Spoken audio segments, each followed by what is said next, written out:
Good morning. আমি তোমাদের GC sir.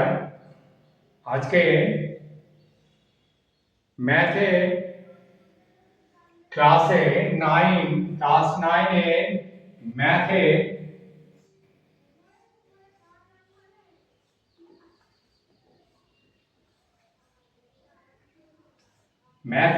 First সামেটিভে কিছু অঙ্ক তোমাদের আজকে শেখাবো। প্রথম প্রথম চ্যাপ্টারে আছে বাস্তব সংখ্যা। বাস্তব সংখ্যার মধ্যে দেখো স্বাভাবিক সংখ্যা কোনগুলো। স্বাভাবিক সংখ্যাগুলো আমরা সবাই জানি 1 2 3 4 5 6 ইত্যাদি, এগুলো সব কটাই হচ্ছে স্বাভাবিক সংখ্যা। এটা কি অক্ষর দিয়ে সূচিত করা হয়? এটা এন অক্ষর দিয়ে, ক্যাপিটাল এন অক্ষর দিয়ে সূচিত করা হয়। এবার দেখব অখণ্ড সংখ্যা কোনগুলো। অখণ্ড সংখ্যার দল।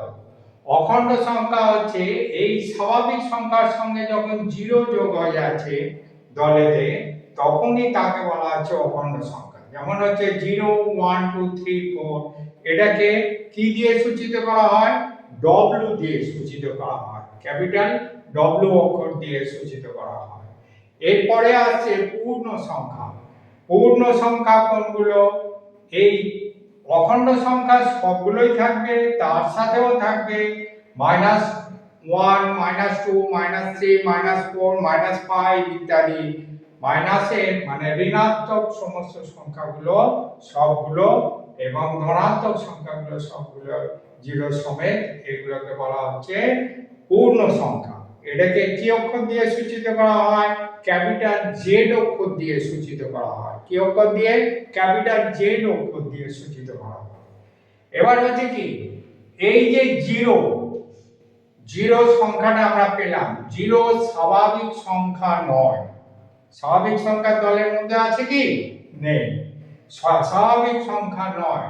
শূন্য একটি পূর্ণ সংখ্যা। শূন্য কি সংখ্যা? পূর্ণ সংখ্যা, যা ধনাত্মক বা ঋণাত্মক পূর্ণ সংখ্যা নয়। শূন্য ধনাত্মক নেই, ঋণাত্মক নেই। ঠিক আছে। এবার শূন্য অপেক্ষা বড় পূর্ণ সংখ্যা, অর্থাৎ 1 2 3 4 5 ইত্যাদি, এদের ধনাত্মক পূর্ণ সংখ্যা বলে। এদের কি বলে? ধনাত্মক পূর্ণ সংখ্যা। এবং শূন্য অপেক্ষা ছোট পূর্ণ সংখ্যা, অর্থাৎ -1 -2 -3 -4 -5 ইত্যাদি, এদের ঋণাত্মক পূর্ণ সংখ্যা বলা হয়। এদের কি বলা হয়? ঋণাত্মক পূর্ণ সংখ্যা। এবার মূলদ সংখ্যা কাকে বলে? মূলদ সংখ্যা যে সকল সংখ্যাকে পি বাই কিউ আকারে প্রকাশ করা যায়। পি বাই কিউ আকারে প্রকাশ করা যায় যেখানে পি এবং কিউ পূর্ণ সংখ্যা, যেখানে পি এবং কিউ পূর্ণ সংখ্যা এবং কিউ নট ইকুয়াল টু 0, এটা চিহ্নটা হচ্ছে not equal to P, Q not equal to 0, তাদের মূলদ সংখ্যা বলা হয়। তাদের কি বলে? মূলদ সংখ্যা বলে। যেমন উদাহরণ কি 2/3 -5 ইত্যাদি, এগুলি সবগুলো হলো মূলদ সংখ্যা। এবার অমূলদ সংখ্যা কাকে বলে? অমূলদ সংখ্যা যে সকল সংখ্যাকে পি বাই কিউ আকারে প্রকাশ করা যাবে না। যেমন পি ও কিউ পূর্ণ সংখ্যা, যেখানে হচ্ছে পি ও কিউ পূর্ণ সংখ্যা এবং কিউ নট ইকুয়াল টু 0, তাদের বলা হচ্ছে অমূলদ সংখ্যা। তাদের কি বলা হয়? অমূলদ সংখ্যা। তাহলে বাস্তব সংখ্যাটা কি? বাস্তব সংখ্যা হচ্ছে সকল মূলদ সংখ্যার দল এবং সকল অমূলদ সংখ্যার দল মিলে বাস্তব সংখ্যার দল তৈরি হবে। বাস্তব সংখ্যার দল পাবো। এটাকে কি দ্বারা সূচিত করা হয়? না ক্যাপিটাল আর দ্বারা সূচিত করা হয়। ক্যাপিটাল আর দ্বারা সূচিত করা হয়। তাহলে আমরা দেখলাম কি সবচেয়ে ছোট পূর্ণ সংখ্যা ও সবচেয়ে বড় পূর্ণ সংখ্যা আমরা পাবো না। ঠিক আছে।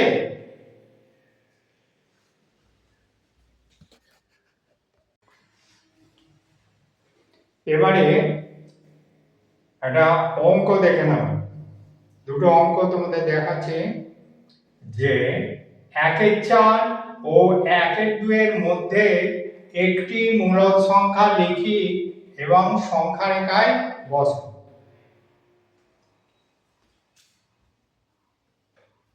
লেখো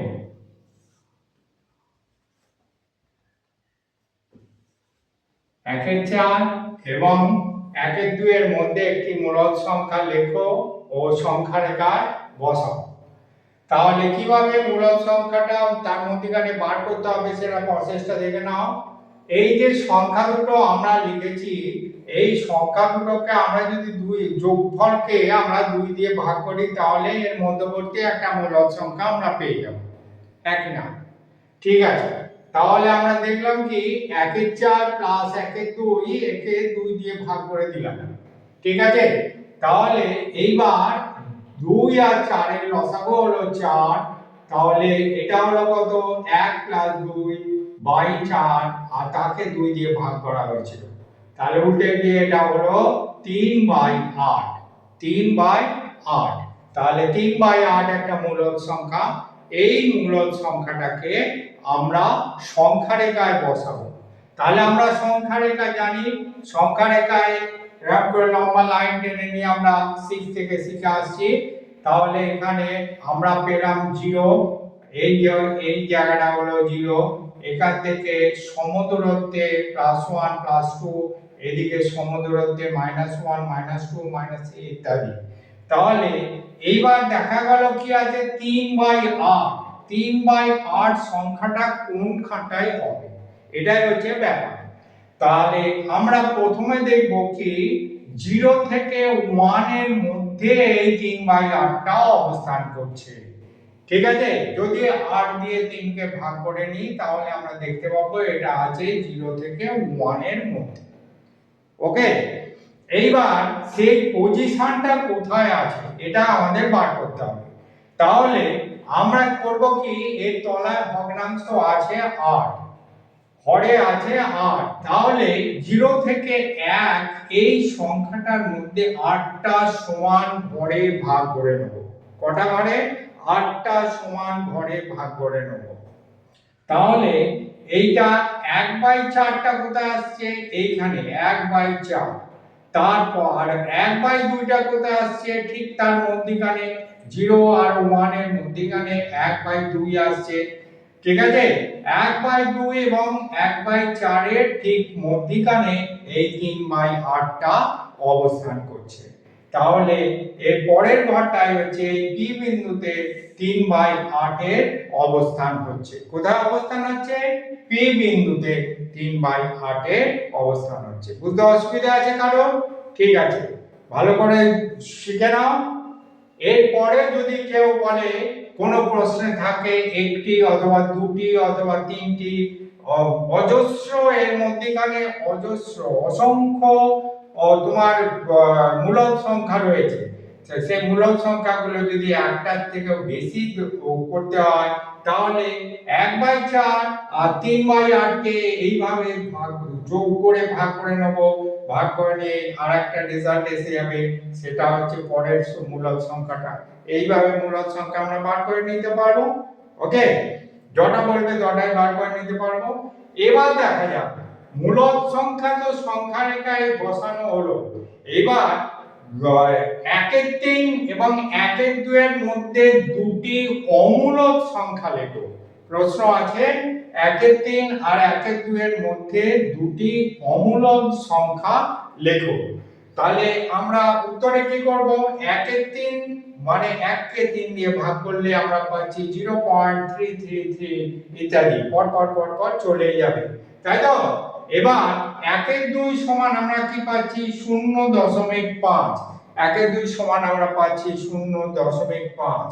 1/3 ও 1/2 এর মধ্যে দশমিক আকারে প্রকাশিত অসংখ্য অমূলদ সংখ্যার মধ্যে দুটি অমূলদ সংখ্যা হলো, দুটো অমূলদ সংখ্যা কি কি?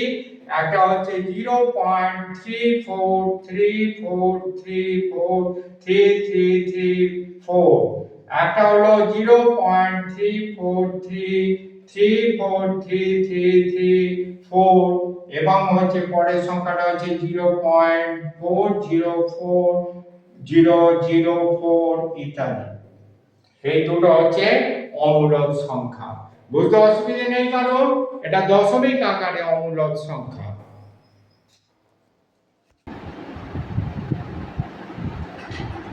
ক্লাস 9 এর ম্যাথে বাস্তব সংখ্যার এবার পিথাগোরাসের উপপাদ্য আমরা দেখব। পিথাগোরাসের উপপাদ্য কাকে বলে? সমকোণী ত্রিভুজের অতিভুজের উপর অঙ্কিত বর্গক্ষেত্রের ক্ষেত্রফল ত্রিভুজে অপর দুই বাহুর উপর অঙ্কিত বর্গক্ষেত্রের ক্ষেত্রফলের সমষ্টির সমান। ঠিক আছে? অর্থাৎ আমরা লিখতে পারি সমকোণী ত্রিভুজের ক্ষেত্রে অতিভুজ স্কয়ার সমান লম্ব স্কয়ার প্লাস ভূমি স্কয়ার, অতিভুজ স্কয়ার সমান লম্ব স্কয়ার প্লাস ভূমি স্কয়ার। এবার হচ্ছে কি অমূলক সংখ্যা রূপটুকে সংখ্যা রেখায় স্থাপন করে দেখাও। প্রশ্নটা হচ্ছে অমূলক সংখ্যা রূপটুকে সংখ্যা রেখায় স্থাপন করে দেখাও। এবার প্রথমে একটা সংখ্যা রেখা আমরা টেনে নিলাম। সংখ্যা রেখায় ধরি এই যে ও জিরো বিন্দুটি শূন্য নির্দেশ করছে, এই যে ও বিন্দুটি শূন্য নির্দেশ করছে। ওএ সমান 1 একক, ওএ সমান 1 একক। এ বিন্দুতে এই যে এ বিন্দুতে ওএ লম্ব এবি একটা অঙ্কন করলাম। এ বিন্দুতে একটি লম্ব অঙ্কন করলাম, এবি একটা লম্ব অঙ্কন করলাম।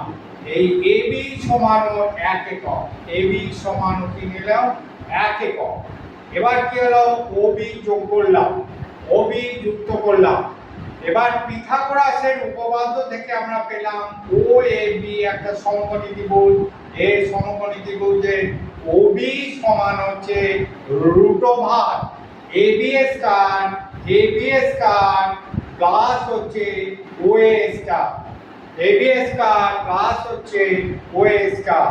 তাহলে এবার দুটোরই মান পেলাম এখানে 1, এটাও 1, তাহলে 1 স্কয়ার প্লাস 1 স্কয়ার সমান √2 একক।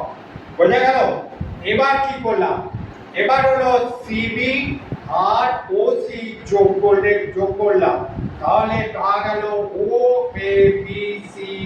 ওএবিসি একটি বর্গাকার চিত্র পাওয়া গেল, তৈরি করলাম, যার ওবি সমান হচ্ছে √2 একক। এবার কি করলাম? ও বিন্দুতে কাঁটা কম্পাসের কাঁটাটাকে বসিয়ে ওবি ব্যাসার্ধ নিয়ে একটা বৃত্তচাপ আঁকলাম। সেই বৃত্তচাপটি সংখ্যা রেখাকে পি বিন্দুতে ছেদ করলো, ওপি সমান হচ্ছে √2 একক, ওপি সমান হচ্ছে √2 একক। অতএব √2 অমূলক সংখ্যাকে সংখ্যা রেখায় স্থাপন করে পি বিন্দু পেলাম। বুঝতে পেরেছ? ঠিক আছে। ক্লাস 9 এর ম্যাথে বাস্তব সংখ্যায় 4.339 সংখ্যাটিকে সংখ্যা রেখায় স্থাপন করো এবং কোন বিন্দু পাওয়া যায় দেখাও। কোন বিন্দুটা পাওয়া যাচ্ছে সেটা দেখাতে হবে সংখ্যা রেখায় স্থাপন করে।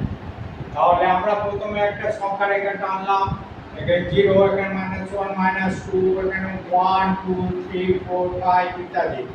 তাহলে এখানে আছে 4.339। তাহলে 4.339 সংখ্যাটা কার মধ্যে আছে? 4 আর 5 এর মধ্যে আছে, 4 আর 5 এর মধ্যে আছে। এই 4 আর 5 এর মধ্যে সংখ্যাটিকে আমরা সমান 10টা ভাগে ভাগ করে নিলাম, দাগ দিয়ে নিলাম। তাহলে প্রথমে লেখা হলো 4.1, তারপর 4.2, 4.3 এইভাবে 4.9 পর্যন্ত লেখা হলো। এইবার এখানে দেখা গেল 4.339, সংখ্যাটা আছে, তাহলে কার মধ্যে আছে 4.3 আর 4.4 এর মধ্যে, 4.3 আর 4.4 এর মধ্যে আছে। তাই এই দূরত্বটাকে সমান 10টা ভাগে ভাগ করে নিলাম। প্রথম লিখলাম 4.31, তারপরে 4.32, এইভাবে এলো 4.39 পর্যন্ত লেখা হলো। ঠিক আছে, তারপরে এবার 4.339 এই সংখ্যাটা যেহেতু 4.33 এবং 4.34 এর মধ্যে অবস্থান করছে, তাই এই সংখ্যা দুটোর মধ্যে সমান 10টা ভাগে ভাগ করে নিলাম। এই সমান 10টা ভাগে ভাগ করে নিলাম এবং প্রথমে লিখলাম তাহলে 4.331, 4.332, এইভাবে 4.339 পর্যন্ত লেখা হলো। তাহলে আমরা সংখ্যা রেখায় লেখা হলো এবং 4.339 কে তিন আর চিহ্ন দিয়ে চিহ্নিত করে দেওয়া গেল। বি চিহ্ন দিয়ে বিন্দুটি পাওয়া গেল। তাহলে অতএব সংখ্যা রেখায় 4.339 সংখ্যাটি স্থাপন করে পি বিন্দু পাওয়া গেল। বুঝতে অসুবিধা আছে কারণ? ঠিক আছে, আজ এই পর্যন্তই।